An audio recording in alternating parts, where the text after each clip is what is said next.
अस्सलाम वालेकुम दोस्तों। बरतानिया ने 23 जनवरी 2016 को यूरोपीय यूनियन से निकलने के लिए वोट दिया था। बिल आखिर 3 साल अरसे के बाद बरतानिया 31 जनवरी को यूरोपीय यूनियन से बाकायदा तौर पर अलहदा हो चुका है। इन 3 सालों में बरतानिया को 2 इंतखाबात और 3 वज़ीर-ए-आज़म की कुर्बानी देनी पड़ी है। कुछ चीज़ें तो बिल्कुल वैसी ही होंगी जैसी हैं, लेकिन कुछ मुकम्मल तौर पर बदल जाएंगी। जिन चीज़ों में तब्दीली रूनुमा होगी उनमें यूरोपीय यूनियन में बरतानिया के अरकान अपनी नशिस्तें छोड़ देंगे। यूरोपीय यूनियन के अजलासों में बरतानिया शामिल नहीं होगा।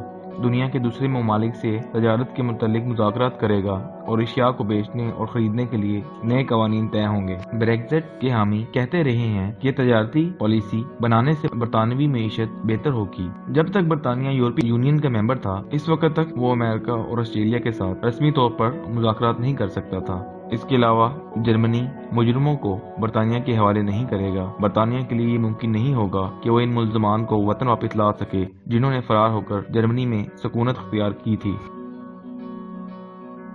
क्योंकि जर्मनी का आइन इस बात की इजाज़त नहीं देता कि इसके किसी शहरी को यूरोपीय यूनियन मुल्क के अलावा किसी दूसरे मुल्क के हवाले किया जाए।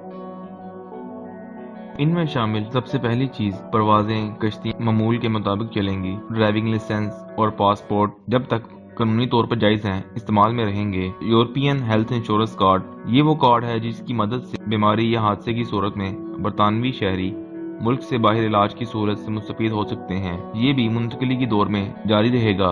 यूरोपीय यूनियन में रिहाइश पजीर बरतानवी बशिंदे अपनी सरकारी पेंशन इसी तरह लेते रहेंगे और उसमें सालाना इजाफा भी इन्हें मिलता रहेगा।